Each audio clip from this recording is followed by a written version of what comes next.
아이고, 자, 점심 만나게 되셨습니까? 예. 예. 그래서 지금 눌러서 이제 우리 지난 시간에 정리해 본 게 육친의 통변이었죠. 예, 육친 통변에서 이제 제일 우리가 팔자를 큰 개념으로 접근해서 이제 이게 한 수년 전에 한번 동대문에서인가 제가 한번 특강을 한번 해본 적이 있어요. 그때 그 제목이 이초사조합니다. 이초사조. 2초가 누구 호가 아니고 1초, 2초 할 때 2초입니다. 그러니까 2초면 충분하다. 팔자를 보는데 3초 이상 보면 헷갈린다. 2초 안에 끝을 냈는데 왜 2초냐? 1초라고 하면 까분다고 할까 봐요. 그래서 1초 만에 이제 여러분들도 팔자를 볼 수 있는 어떤 그 눈을 좀 이렇게 좀 제가 도와드렸으면 하는데, 이제 그게 처음부터 큰 개념이나 발상의 그 전환이 있어야 여러분이 그게 가능한데요. 그 전에 이제 우리 뭐 격용은 상당히 그 과거 사회의 부기 중심, 귀천 중심의 그릇을 해석하고 또 그 팔자에 가지고 있는 어떤 뚜렷한 경향성, 즉 격에 의한 경향성이라는 것은 좀 바꾸기 어려운 걸 의미하기 때문에 그 경향성을 파악하는 데 상당히 도움을 주지만 실제로 그 현대인들의 그 삶의 내용을 전체적으로 밝히기 어렵다는 것이죠. 이런 것을 이제 그 통합적으로 해결해버리는 방식이 뭐냐면, 이제 이게 우리가 인생을 봐줄 거냐, 팔자를 봐줄 거냐. 이제 여기에서 이제 판가름 좀 다르게 나는데요. 대부분 다가 뭐냐면, 인생을 봐주려고 안 하고 팔자를 봐주려고 해요. 팔자를 봐주려고 하니까 팔자에 있는 글이 어쩌고 저쩌니 어쩔 것이다. 뭐 이런 식의 어떤 그 귀결을 쓰는데, 실제로는 팔자를 보기 전에 무엇을 보라, 인생을 보라. 뭐 인생이라는 것이 어떤 근본적인 어떤 삶의 구조라는 거죠. 삶의 구조. 뭐 지난 시간 저 작년 가을 때인가 제가 그 왔을 때 해드렸겠지만, 이런 요 삼각 구도 기억나십니까? 요 기억나시죠? 이 표 기억 안 납니까? 안 해드렸나요? 그러니까, 그 사람 삶에 영향을 주는 여러 가지 그 기운이나 인자로서 연월일시라고 하는 간지 표현의 체계가 있지만, 연월시 이전에 뭐냐면, 남자, 여자가 있고, 남자 이전에 인간이 있다, 인간. 그래서 인간이기 때문에 보편적으로 감당해야 되는 여러 가지 삶의 어떤 역정이나 질곡이 있다. 그것을 크게 틀을 좀 이렇게 짜고 있어야 된다는 거죠. 결국. 그 다음에 뭐냐면, 남자이기 때문에 결국은 그 겪어야 되는 삶의 어떤 틀, 여자이기 때문에 겪어야 되는 삶의 틀, 이것을 기본적으로 여러분이 전제를 해 두셔야 되는데, 이게 간지하고 전혀 그 상관관계가 없는 건 아닙니다. 예를 들면, 우리가 우리 어떤 운의 해석에서 자나축, 오남이 이런 그 대운을 지나갈 때, 자축은 뭐 동지 섣달이죠, 그죠? 그 다음에 오미는 6월 염천, 이런 염천의 대운을 지나갈 때에 모든 천지 만물이 그 역동성을 많이 잃어버리고 활동성이 지지부진해진다. 그거 기억나십니까?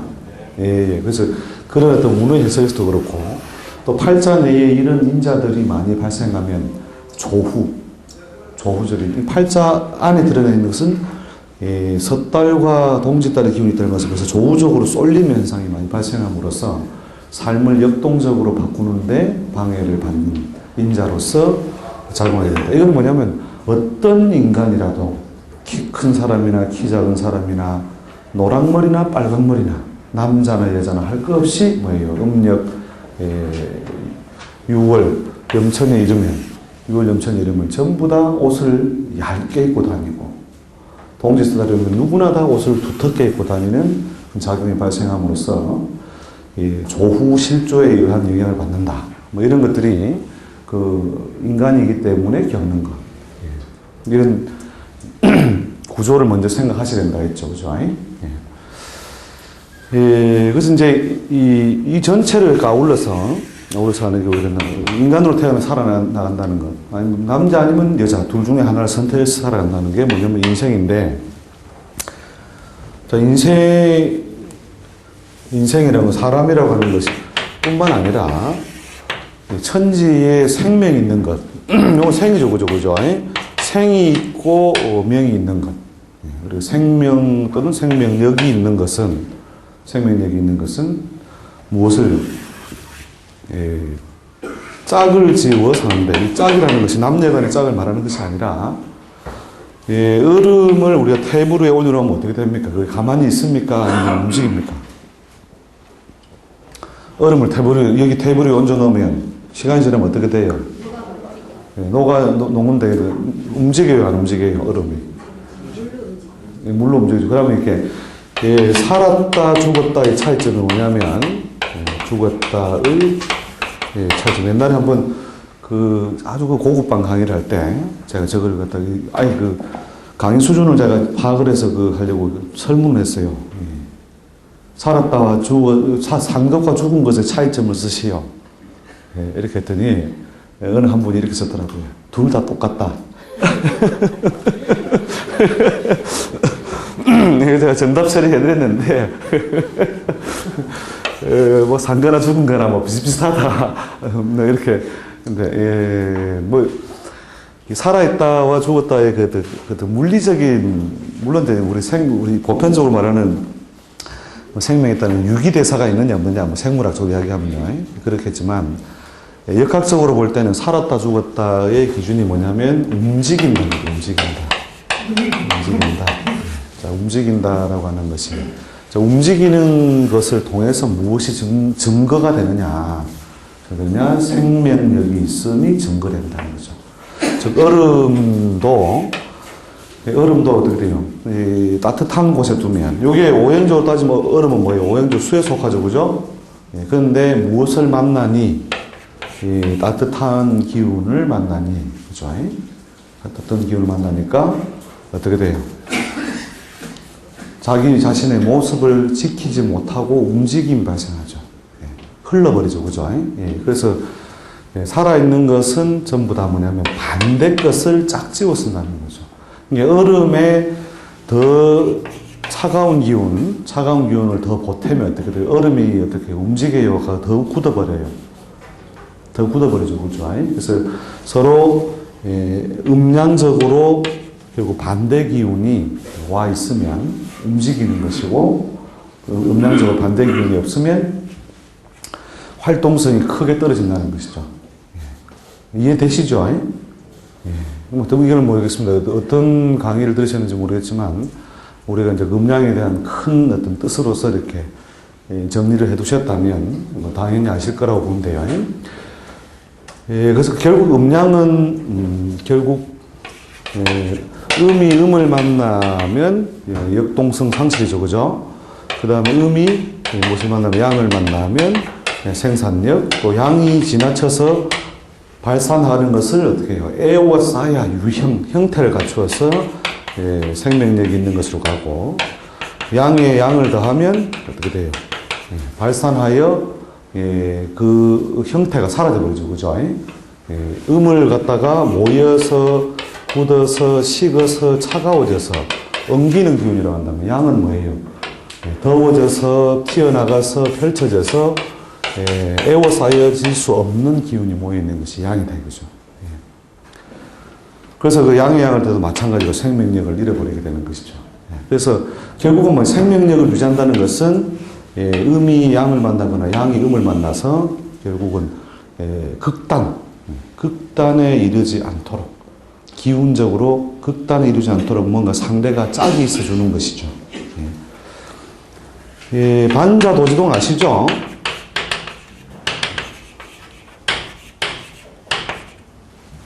반자, 돌이킨다고 하는 것은, 그죠? 반동분자 할 때 반자죠, 그죠? 반동. 돌이킨다고 하는 것은 도의 일반적인 움직임이다. 그러니까 극단에 이르러서 다시 되돌리고, 또 음의 극단이다, 양의 극단이다. 음의 극단에서 다시 양으로 되돌리고, 이렇게 극단에 치우치지 않으려면, 이 양의 극단에 걸맞는 짝이 있어줘야 되는 거죠. 그러니까 얼음이 너무 단단하게 얼었다. 그죠? 그 드라이아이스 같은 경우에 보면 굉장히 음의 요소가 가요. 차가운 기운이 꽉 모여 있는 거죠. 그러니까 따뜻한 기운을 만나니까 어떻게 해요? 물로 녹을 틈이 없이 바로 그냥 양으로 빨려 들어가 버리잖아요. 그죠? 그래서 어쨌든, 모션, 움직임이 발생하고, 이 움직임이 있다는 것은 살아있음의 증거다. 자, 이걸 이제 여러분이 대전제로 해야 됩니다. 그래서 인생에서 그 생명 활동을 한다는 것은 뭐냐면, 결국 우리가 자기에게 부여된 고유의 그 오행적인 인자들, 또는 천간 인자가, 오행이나 천간 인자가 결국 짝을 찾아서 결국 운동을 일으키는 것이 결국 생이 되죠, 생. 살아 있습니다, 이거죠.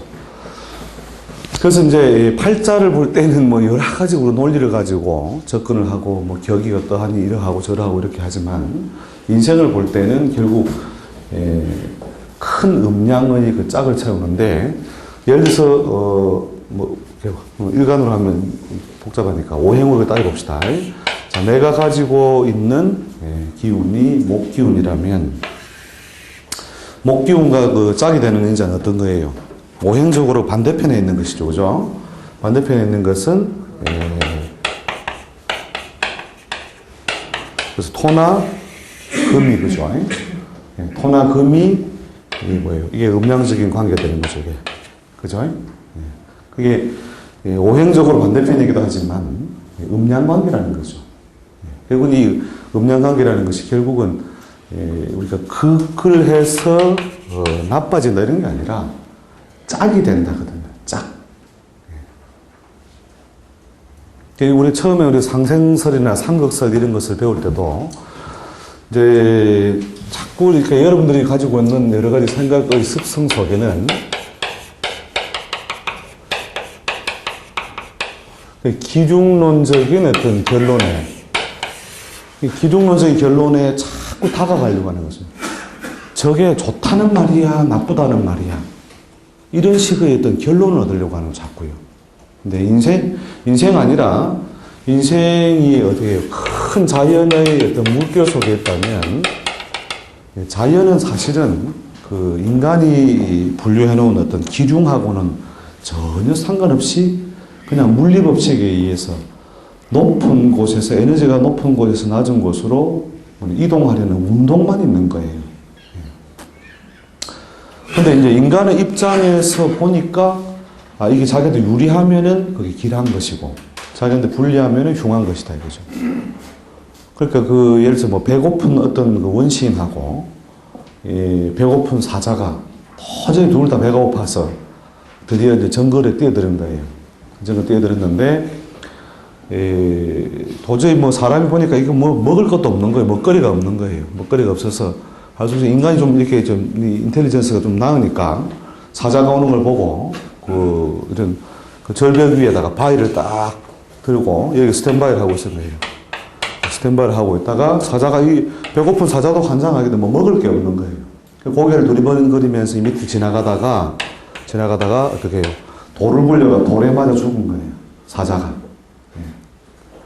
이게 결국 뭐 선한 거예요, 악한 거예요, 이게. 사람 입장에서 우선은 봐서도 이게 막 때려잡은 게 그렇게 선한 일은 아닌데, 결국 내가 아니면 굶으면 죽을 판이니까 결국 뭐예요? 내가 차선을 선택했노라고, 차선. 근데 사자는 밥 먹으러 나갔다가 완전히 최악의 상황을 만나는 거죠. 사자 입장에서 보면.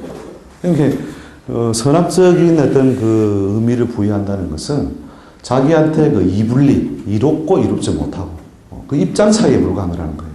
자연의 운동이라는 것은 뭐냐면 더 궁핍한 놈이 뭔가 잡아 당기기 위해서 애쓰는 거예요. 그리고 그 운동이 발생하는 것이 결국은 자연의 어떤 운동이다. 운행법칙이다. 그 인간이 말하는 이런 기중이라는 것은 자기한테 어떤 유리함과 아님 이것을 기준으로 한 것이기 때문에 기중을 자꾸 따지려고 하면 이제 이 학문을 하기 어려워져요. 이 학문을 하면 뭐냐면 없어지는 게 어떻게 보면 선악 중심의 도덕론이 조금 없어져요. 이게 선악 중심의 도덕론이 자연은 어떤 인간이 말하는 인간이 추구하는 그런 선악론적인 어떤 기온의 움직임이 아니라 엄연히 에너지 차이에 의한 물리법칙에 의한 어떤 그 에너지 이동에 불과한 거거든요. 근데 자기 입장이 유리하면은 그건 선한 것이고 길한 것이다. 이렇게 생각하는 건데 이 학문을 하면서는 그런 어떤 것을 좀 많이 배제를 시켜야 되는 거죠. 그래서 제일 그 학문적 습성에서 이제 우리가 걸려 있으면서 잘 못 빠져나오는 게 기중론이거든요. 궁극적으로는 그 개인의 기중을 따지게 되지만 자연의 운동을 볼 때는 저런 기중론을 적용해서 안 된다. 이렇게 극도 마찬가지예요. 이 상극이라고 하는 것이 상극이라고 하는 것이 나쁘다. 보통 이렇게 배움으로써 이게 공부가 처음부터 막 어긋나기 시작하죠. 상극이 나쁜 게 아니에요. 상극이 나쁜 게 아니고 목이 토를 봐서 극을 하든 금이 목을 봐서 극을 하든 요 극의 요소가 결국은 뭐냐면 짝을 이루고 음양짝이죠. 음양짝. 그 다음에 모션, 움직임을 만들어내는 원천이다. 움직임.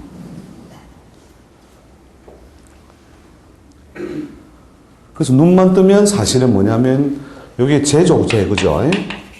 육신적으로 따졌을 때 이건 뭐예요? 관이죠, 그죠? 이 재관을 무엇으로 삼고 짝으로 삼고 사는 것이 인생이다. 그래서 우리가 그 개교학론에서 말하는 용신 개념은 아니지만 인생의 용신은 뭐냐? 인생의 용신은 뭐냐? 재관이다, 재관. 그래서 인생의 용신이 이미 재관으로 정해져 있다면 다른 거 볼 필요가 없는 거예요.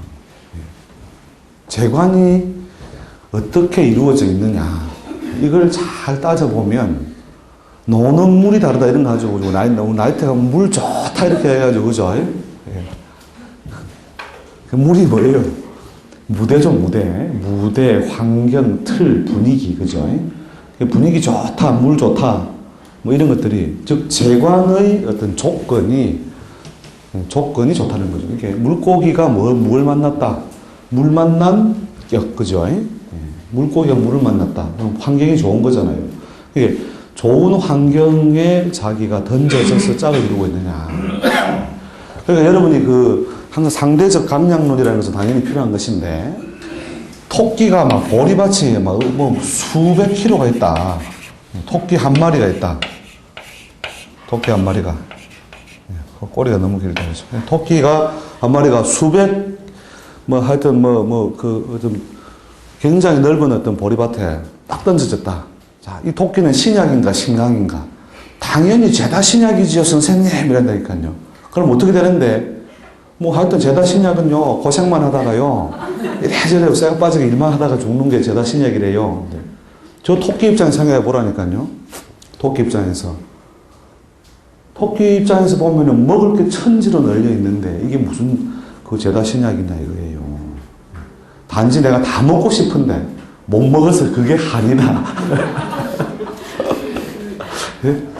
그죠? 거꾸로, 개가 한 마리 개가 한 마리, 염소 같기도 하고, 하여튼 개 아시겠죠? 당나귀 같기도 하고, 하여튼 이 개 한 마리가 보리밭에 뛰들었다. 근데 이게, 개 입장에서 생각하면 어떻게 돼요? 자기가 뭐라도 하나, 먹거리라도 좀 있으면 좋겠는데, 순 풀만 있다. 자, 이때 그냥 똑같은 뭐예요? 보리밭에 던져진 게 뭐예요? 토끼, 그 다음에 개, 이렇게 던졌을 때 이 개는 뭐예요? 결국 이 풀만 뜯어야 되죠, 그죠? 거기서 나온 말이죠. 개 풀 뜯어먹는 소리라고. 예. 참, 진짜 험한 꼴이 되는 거죠, 이게. 예. 그래서 이게 뭐냐면, 뒷짝이 없으니. 그러니까, 이 보리밭에 뭐냐면, 개가 그냥 뭐 어디 잡아볼 만한, 무슨 들쥐라도 있으면, 그죠? 그 들쥐를 봤다, 어떻게 해요? 뛰어가요, 안 뛰어가요? 개풀을 계속 뜯어요? 잡으러 가요? 그렇죠, 잡으러 가죠. 그게 뭐냐면, 짝이 되는 짝. 이게 재관.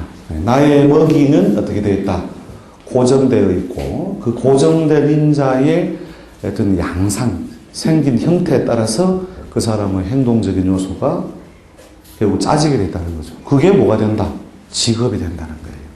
그게. 그래서 들쥐 잡으러 다니는 놈. 그죠?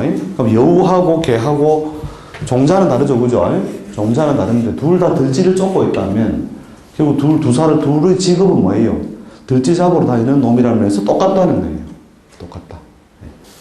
그렇게 뭐냐면은 그 타고난 팔자에 짝이 되는 인자가 있느냐. 또 그 짝이 되는 인자를 취하는 방법이 어떠하냐 하는 거, 어떠하냐. 그게 그 사람의 뭐예요? 삶의 패턴이 된다는 거죠. 삶의 방식. 그리고 그게 그 사람의 직업적 방식이다. 패턴이다. 이렇게 보시면 되는 거예요. 이게 이제 이런 식으로 생각을 전환을 여러분이 하시면 사주보기 굉장히 쉬워져요. 굉장히 쉬워지는데,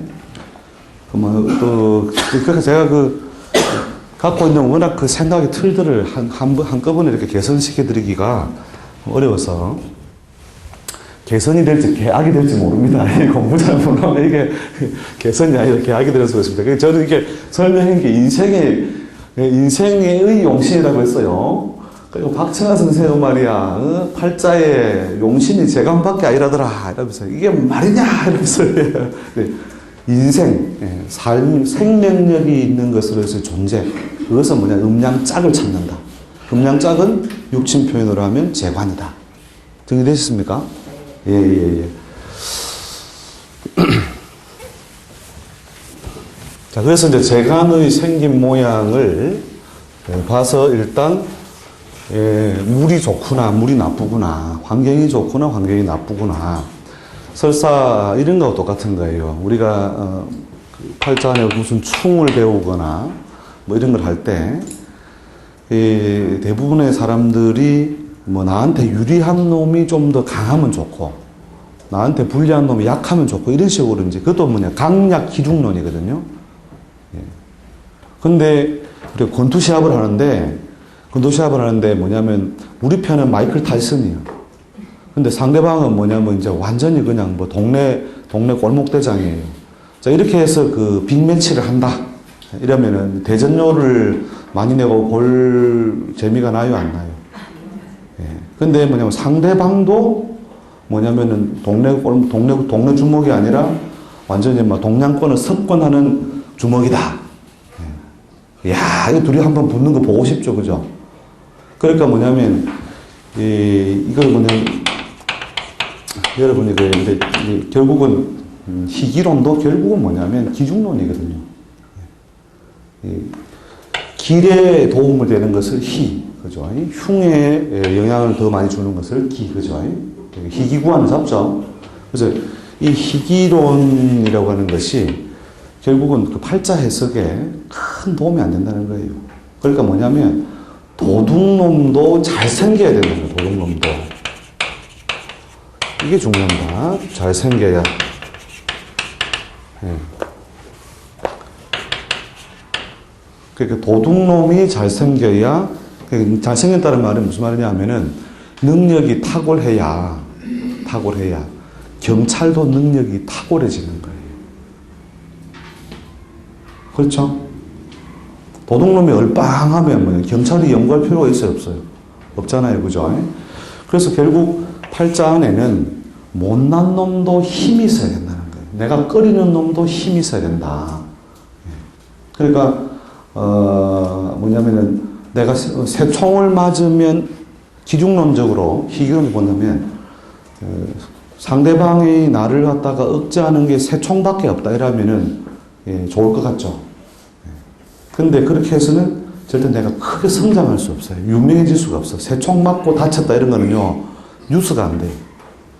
진짜 권총에 막 제대로 맞고 죽을 뻔했다 이래야 그래야 뉴스가 나고 유명해진다고. 유명.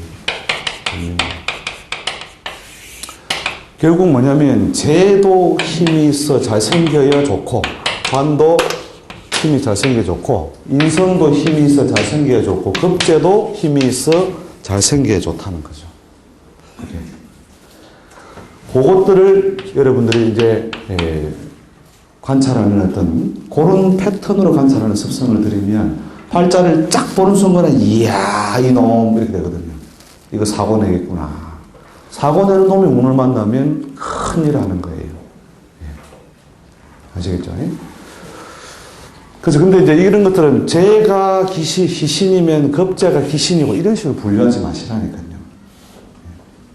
급제가 잘생겨야 돼요. 그래야 인류 도덕이 되는 거예요. 인류 도덕. 그래 지가 안 뺏기기 위해서 안간힘을 쓰고 산다는 거예요. 이게. 그러니까 이제 희기는 사실 알고 보면 동소에서 일어나고 사라지는 것이다. 희기는. 그런데 뭐냐면 이 희기가 큰 판으로 벌어져 있느냐 아니면은 막 그냥 맨날 그냥 고만한 거는 그런 판으로 벌어진다. 이거를 보셔야 그릇이나 기국을 볼 수 있다는 거죠. 희기동소는 지난번에 한번 쭉 하면서 개념을 좀 들으셨죠, 그죠? 듣다 보시고 제가 그렇게 알고 계신다 보고 자, 이 재관이 어떻게 생긴 이게 짝이라 했죠. 짝이라 했고 그 사람의 신분은 무엇으로 정해진다? 재관의 생긴 모양으로 정해진다. 자, 그러면 이 재를 이 세상 인생에서는 그러니까 자기 자신을 보실 때 재를 잘생긴 재를 쳐다봐야 최고 좋은데 이 재하고 소통하는 인자는 뭐예요? 식상이죠, 그죠? 식상. 그 다음에 관과 소통하는 인자는 인성이죠, 그죠? 관인이 소통되느냐, 식상이 재와 소통되느냐.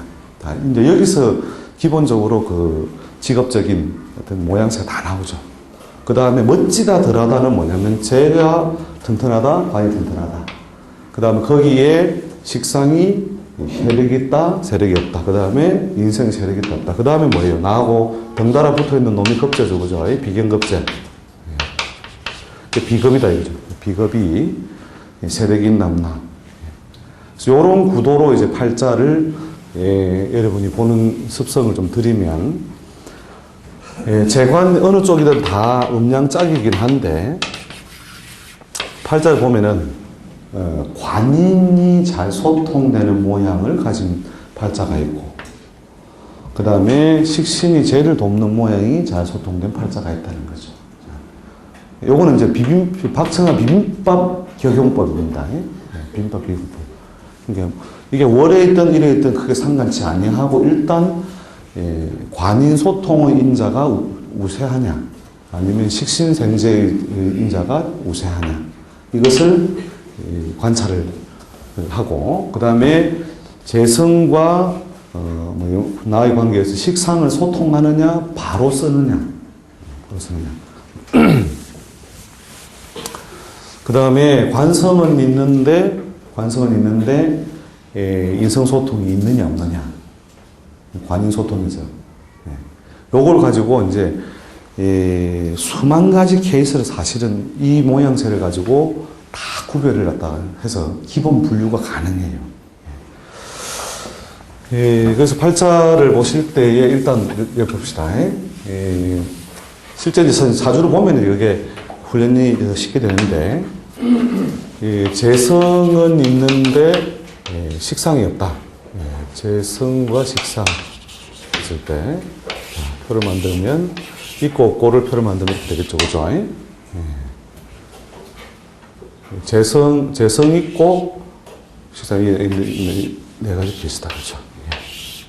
자, 둘 다 있고 그 다음 재성 있고 식상 없고 그 다음에 재성 없고 식상 있고, 그 다음에 재성도 없고 식상도 없고.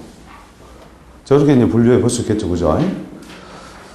자, 그 다음 재성하고 식상이 있으면 뭐냐면, 요걸, 식상을, 이걸 그 가수의 노래라고 생각해요, 노래. 무대. 그 다음에 상품, 시장. 이렇게 생각해 보세요. 자, 상품이나 노래를 만들어내는 능력이 있으면서 재물을 추구하는 형태는 뭐예요? 노래도 부르고 결국 그것을 뭐예요?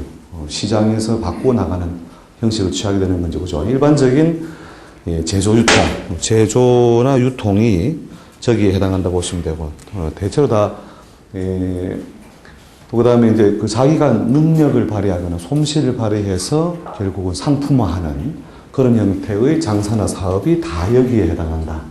이렇게 보시면 되겠죠. 그 다음에 재성은 있는데 식상이 없다. 즉, 식상이 없다는 말은 내가 생산을 하거나 가공을 하거나 만드는 행위가 없다는 거죠. 그게 없으면서 무엇을 갖다 달성한다.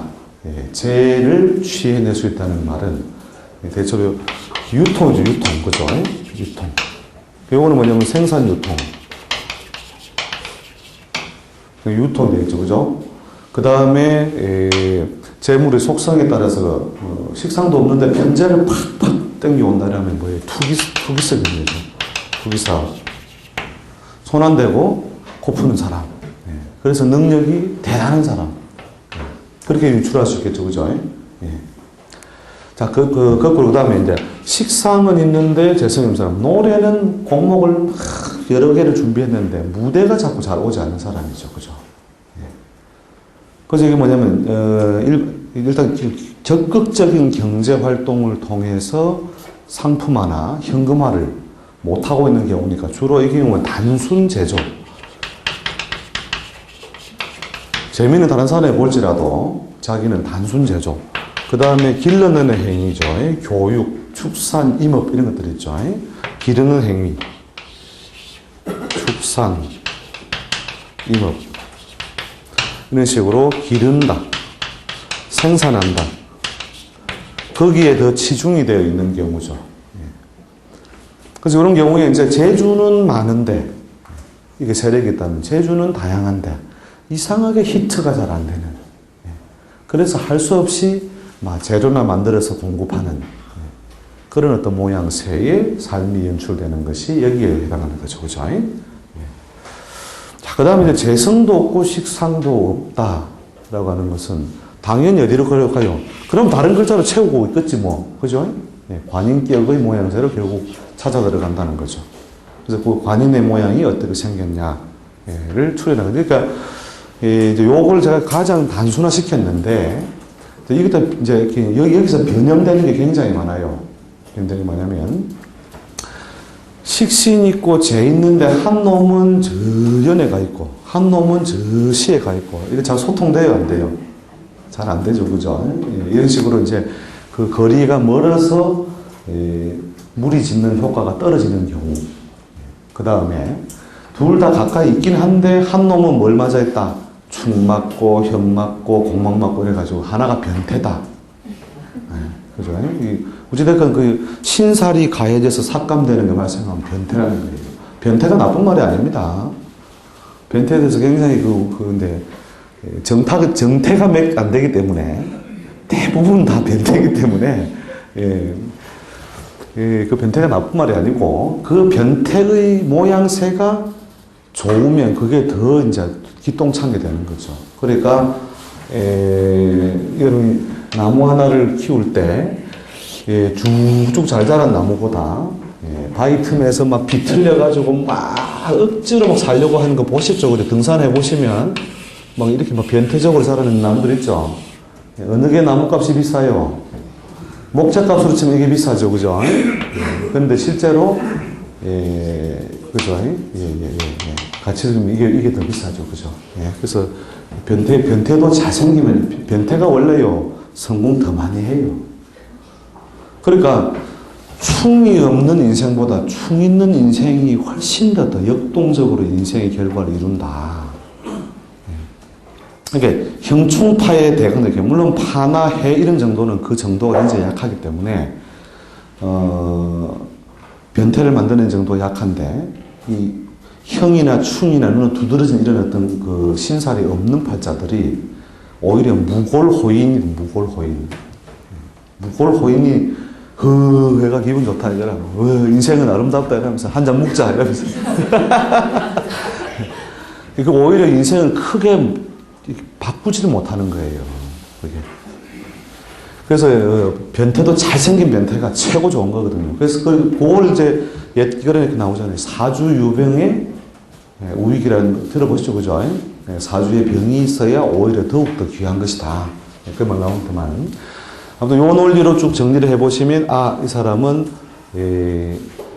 식신과 재성의 모양이 이러함으로 이런 패턴을 기본으로 삼겠구나. 그 다음에 여기에 경충파의 변형, 간격, 격각. 여러분들 이런 거에 보면, 자하고 인하고 이런 글자가 있으면, 자, 요 글자 사이 요걸 갖다 수생목이라고 하면 큰일 납니다. 그래서 자수가 인목을 더 뭐 생하여 어쩌고저쩌고 다 거짓말이에요. 자수가 인목을 생하는 게 아니고, 이렇게 지지의 유형, 형태가 드러난 것은 자기 고유의 운동을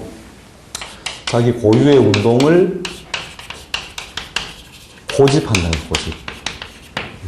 그래서 여러분이 이제 오행적인 생각문에 이렇게 자꾸 습성이 되시면 이런 글자를 봤을 때도 이 글자를 서로 수생목하여 이렇게 예를 들어서 뭐 인월의 무자다 이런 모양이 있으면은 기본적으로 월지에 편관이 놓여 있고 물론 이제 격용론적인 어떤 투출 여부는 따져야 되겠지만 이 관을 돕는 수가 목을 도와서 조직사회에 인연하여 뭐 열심히 잘 먹고 잘 살았다. 이런 거짓말이에요. 거짓말. 자가 오히려 인의 활동력을 크게 억제하여 제한적으로 결국은 인의 운동을 하게 된다는 거예요. 인의 운동을. 그래서 이제 이 오행적인 어떤 생각이 아니라 이렇게 뭐냐면은 그 서로 간섭받고 있는 모양이 어떠하냐에 따라서 그러니까 이걸 식신생자점에 예를 들어 이게 경자의 인편제를 쓴다. 자, 이런 경우에 뭐예요? 상관이 생제를 하고 있는 모양으로 생각하기 쉬운데 천만의 말씀 만만의 콩떡이다 이거죠. 아시겠죠? 이거 격각 아시죠? 격각. 이 격각이라는 것은 결국 시속 게임을 벌림으로 어떻게 해요? 이 사람은 자 상관과 재성을 다 쓰겠죠. 팔자에 있는 건 조건이라고 했기 때문에 다 쓰는데 요 경우는 뭐예요? 물건을 어디에서 만들어서 뭐 자기가 이 상관 속성을 따르는 게 여러 가지가 있는데 치외법권 시대 저 촌동네 변두리에서 생산해가지고 팔아먹기는 외국에 팔아먹는 이런 방식이 있죠. 이런 식으로 그 상관적 행위와 현금화의 행위가 멀리 떨어져 있거나 그 다음에 역마사를 써먹는 그런 패턴으로 쓰여진다는 것이죠. 이런 것에 대한 해석을 여러분이 가할 수 있으면 예를 들어 이분이 뭐냐면 그동안 국내에서 이렇게 뭐 국내에서 생산을 해서 해외 유통을 해오다가 국내 유통을 준비 중이다. 올해 운이 좋겠습니까? 안 좋겠습니까? 이러면 글쎄 옳시다. 답이 바로 나와야 되죠. 그죠? 헷갈립니까? 안 헷갈리죠? 예. 그래서 이제 이걸 제일 지금 단순화한 것이고, 이 단순화한 것을 구체적으로 해석에 붙일 때는 이러한 신살에 의한 어떤 손상이라든지 조건부를 붙인다는 거예요. 아시겠죠? 자, 그 다음에, 자, 관인으로 넘어가 봅시다. 자, 관인 넘어가서,